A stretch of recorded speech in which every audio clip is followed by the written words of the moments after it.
अरे वाह! ये गाय का बछड़ा कितना सुंदर है।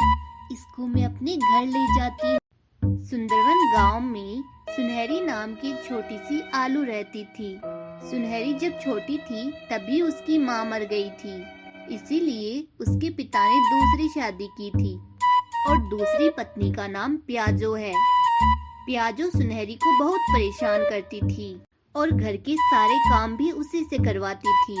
सुनहरी आलू छोटी होने की वजह से कोई काम ठीक से नहीं कर पाती थी, इसलिए प्याजो उसकी पिटाई करती रहती थी। एक दिन बाजार से लौटते वक्त सुनहरी आलू को एक छोटा सा गाय का बछड़ा नजर आता है। अरे वाह! ये गाय का बछड़ा कितना सुंदर है। इसको मैं अपने घर ले जाती हूँ और मैं पाल लूंगी फिर इसको। ये कहते हुए फिर सुनहरी आलू उस बछड़े को अपने साथ ले जाती है। गाय के बछड़े को देखते ही प्याजो भड़क जाती है। छी छी, इसको कहाँ से लेकर आई है? जहाँ से लेकर आई है वहीं वापस छोड़कर आजा। ये बछड़ा बहुत प्यारा है माँ और मुझे बहुत पसंद है। मुझे इसे रखने दो ना माँ। इस घर में तुझे रखना ही बहुत बड़ी बात है। ऊपर से अब इस बछड़ी को भी संभालना होगा क्या? और तुम्हें ये इतना ही पसंद है तो तुम भी इसी के साथ चली जाओ। मेरा सर दर्द कम होगा, जान छूटेगी तुमसे। प्याजो की बातें सुनकर सुनहरी आलू काफी दुखी होती है। इसके बाद वो उस बछड़े को लेकर घर से बाहर चली जाती है। फिर बहुत तेज बारिश होने लगती है। सुनहरी आलू और वो छोटा सा बछड़ा काफी भीग जाती हैं। हम अगर ऐसे ही बारिश के पानी में भीगते रहे तो हमारी तबीयत खराब हो जाएगी। तुम यहीं रुको, मैं हमारे लिए एक छत ढूंढ कर आती हूँ। फिर सुनहरी आलू को एक बड़ा सा पेड़ दिखाई देता है और वहाँ पर एक छोटा सा घर बनाने के लिए सोचती है। फिर वो कुछ लकड़ियाँ इकट्ठी कर लाती है। फिर वो उन लकड़ियों से अपने लिए एक छत बना लेती है और उस छोटे से बछड़े के लिए एक तबेला बना लेती है। फिर वो दोनों आराम से वहाँ अपनी रात गुजारते हैं। फिर रोजाना सुनहरी आलू जंगल से अपने और उस बछड़े के लिए खाना लाती है। ऐसे ही काफी दिन बीत जाते हैं। फिर एक दिन एक बूढ़ा आदमी रोता हुआ सुनहरी आलू के झोपड़े के आगे से जा रहा था। उसको रोता हुआ देख सुनहरी आलू उसके पास जाती है। दादाजी, क्या हुआ? आप रो क्यों रहे हैं? मेरी एक बेटी थी बिटिया। मैंने अपना सब कुछ बेचकर धूमधाम से उसकी शादी की थी। अब मेरे पास ना रहने के लिए घर है और ना ही खाने के लिए खाना है। मदद के लिए मैं अपनी बेटी के पास गया तो उसने मुझे धक्के मारकर वहां से निकाल दिया। दादाजी, मैं यहाँ इस झोपड़े में रहती हूँ।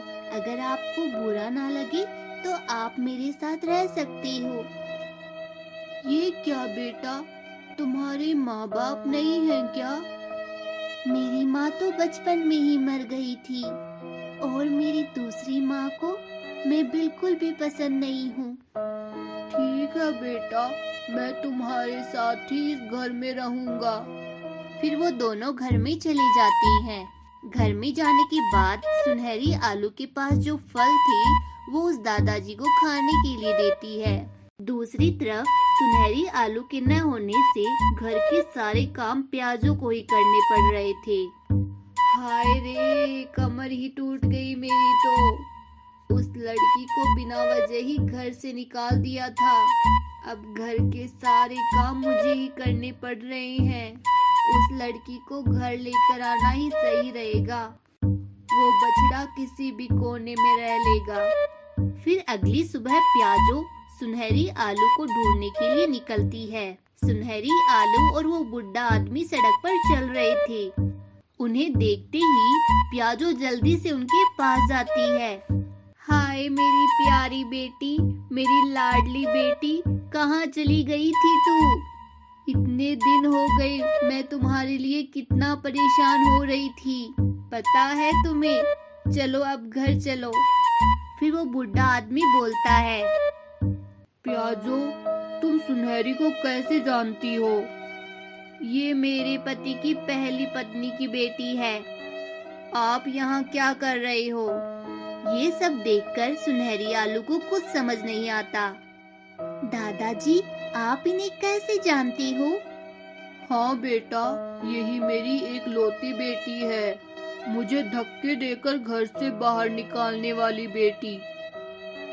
तुम्हें मारकर सताने वाली माँ यही है ना? हाँ दादाजी, यही वो माँ है।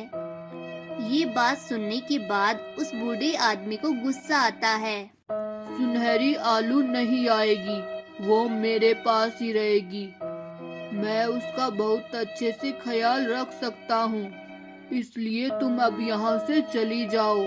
उनकी बात सुनकर प्याजो समझ जाती है कि अब सुनहरी आलू नहीं आएगी, इसलिए वो वहाँ से चली जाती है। कुछ दिनों बाद वो बछड़ा बड़ा हो जाता है। सुनहरी आलू और दादाजी मिलकर फिर गाय के दूध का व्यापार करने लगते हैं। फिर वो खुशी से रहने लगते हैं। गाय और सच्ची दोस्त की कहानी। एक छोटे से गांव में गोलू आलू अपनी पत्नी सुनहरी आलू के साथ रहता था। उनकी एक छोटी सी बेटी भी थी। वे बहुत गरीब थी।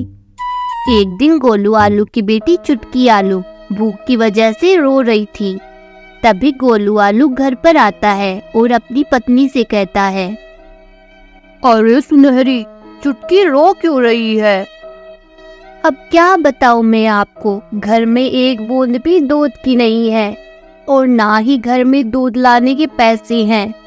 तुम इसे चुप कराओ, तब तक मैं हमारी पड़ोसन गाजर से दूध मांग कर लाता हूँ। फिर गोलू आलू गाजर के घर जाकर दरवाजा खटखटाता है। गाजर बाहर आती है। क्यों रे आलू, क्या काम है? क्यों आए हो मेरे घर पर? जी, वो मेरी बेटी भूख की वजह से रो रही है। उसके लिए थोड़ा सा दूध मिल जाए तो आपकी बड़ी मेहरबानी होगी। मुझे तो पहले ही पता था, तू गरीब जरूर यहाँ कुछ मांगने ही आया होगा। मैंने यहाँ कोई धर्मशाला नहीं खोल रखी, चल निकल यहाँ से। इतना अपमान होने के बाद गोलू आलू उदास होकर वहाँ से चला जाता है। गोलू आलू का एक दोस्त भी था, राजू बैंगन। दोनों में बहुत अच्छी दोस्ती थी। राजू के परिवार में कोई भी नहीं था, लेकिन हाँ, उसके पास एक गाय थी। उसे ही वह अपना सब कुछ मानता था। राजू अपनी गाय गोरी की खूब सेवा करता था और गोरी गाय भी अपनी मालिक से बहुत प्यार करती थी। गोरी गाय गर्भवती थी, इसलिए राजू बैंगन उसकी पहले से भी ज्यादा देखभाल करता था। उसे रोज हरी हरी घास खिलाता था। एक दिन की बात है, राजू अपनी गाय के लिए चारा लाने खेत पर जाता है। वह जैसे ही चाय लेकर लौट रहा था, तभी उसे एक जहरीला सांप काट लेता है। राजू वहीं गिर जाता है और दर्द से कहराने लगता है। अरे बाप रे बाप, मर गया। उसकी कहराने की आवाज सुनकर गोलू आलू, जो पास से ही गुजर रहा था, राजू के पास आता है। तब तक राजू की गाय भी वहां आ जाती है। अरे राजू भाई, क्या हुआ तुम्हें? मुझे सांप ने काट लिया है, अब मैं नहीं बचूंगा। अरे भाई, तुम ऐसी बातें क्यों कर रहे हो? चलो मैं तुम्हें डॉक्टर के पास ले जाता हूँ। नहीं भाई नहीं, अब मेरे पास ज्यादा समय नहीं है। तुम मेरी बात ध्यान से सुनो। गोरी भी पास खड़ी दोनों की बातें सुन रही थी। उसकी आंखों से लगातार आंसू बह रहे थे। गोलू भाई, तुम तो जानते ही हो, गोरी के अलावा मेरा इस दुनिया में कोई नहीं है। यही मेरा परिवार है। अब जब मैं इस दुनिया से चला जाऊंगा तो ये तो अनाथ हो जाएगी। नहीं नहीं मालिक, ऐसा मत कहिए, आपको कुछ नहीं होगा। मेरी उम्र भी आपको लग जाए मालिक। गोलू भाई, तुम मुझसे वादा करो, मेरे चले जाने के बाद गोरी का अच्छे से ख्याल रखोगे। हाँ भाई, मैं तुमसे वादा करता हूँ कि गोरी का ख्याल अपने बच्चे की तरह रखूंगा। बातें करते करते ही राजू की मौत हो जाती है। गोरी जोर जोर से रोने लगती है। नहीं नहीं मालिक, ऐसा नहीं हो सकता। आप मुझे इस तरह छोड़कर नहीं जा सकते। गोलू आलू भी रोने लगता है और दुखी मन से गोरी को अपने साथ घर ले जाता है। गोरी भी रोते रोते गोलू आलू के साथ चली जाती है। गोलू आलू घर आकर अपनी पत्नी सुनहरी आलू को आवाज लगाता है। सुनहरी, देखो बाहर आओ, हमारे घर कौन आया है। सुनहरी बाहर आकर गाय को देखकर बोलती है, अजी आप अचानक ही गाय कहाँ से ले आए? फिर गोलू आलू सुनहरी आलू को सारी बात बताता है। तभी गाजर भी वहाँ आ जाती है। लो भाई, कर लो बात। अब ये गरीब भी गाय पालेगा, जिसके खुद के पास तो कुछ खाने को है नहीं, वो गाय को क्या खिलाएगा? गाजर की बातें सुनकर सुनहरी आलू को बहुत गुस्सा आता है और वो बोलती है, उसकी चिंता आप मत कीजिए, वो हम देख लेंगे। वो तो ठीक है, पर मेरे घर पर कुछ मांगने मत आना। और ऐसा कहकर फिर गाजर मुंह बनाकर वहां से चली जाती है। गाजर की बात कड़वी तो जरूर है, मगर है सच। अब हम गाय को चारा कहाँ से खिलाएंगे? और अभी तो ये गाय दूध भी नहीं देती। सुनहरी, अब से मैं दिन रात मेहनत करूंगा और गाय के लिए चारा लेकर आऊंगा। मैंने अपने दोस्त से वादा जो किया है, जिसे मरते दम तक निभाऊंगा। अब गोलू आलू बहुत मेहनत करने लगता है। वह खुद कम खा लेता, लेकिन गोरी को चारा भर पेट खिलाता। ऐसे ही दिन बीतने लगे। सुनहरी आलू ने भी गोरी की सेवा में कोई कसर नहीं छोड़ी। वे दोनों पति पत्नी निस्वार्थ भाव से गोमाता की सेवा करने लगे। फिर एक दिन गोरी एक प्यारे सी बछड़ी को जन्म देती है। बछड़ा भी माँ की तरह बहुत खूबसूरत था। बछड़ा पेट भर के दूध पीता और जो दूध बचता उसे सुनहरी और गोलू आलू निकाल लेते। अब गोलू आलू के घर में हमेशा दूध के बर्तन भरे रहते। गोरी का दूध बड़ा ही मीठा और स्वादिष्ट था। गोरी बहुत दूध देती थी, जिसे बेचकर गोलू आलू को अच्छा खासा मुनाफा हो जाता था। देखते ही देखते अब गोलू आलू के दिन बदल गए और वह अमीर हो गया। उसकी पड़ोसन गाजर उसे देखकर अब बहुत जलती थी, लेकिन अब उससे कोई फर्क नहीं पड़ने वाला था, क्योंकि अच्छे कर्मों का फल हमेशा अच्छा ही होता है। हमारी वीडियो का कौन सा पार्ट आपको अच्छा लगा कमेंट करके बताइए। और हाँ, वीडियो अच्छी लगी हो तो इसे लाइक करें, शेयर करें और हमारे चैनल को जरूर सब्सक्राइब करें। Thanks for watching.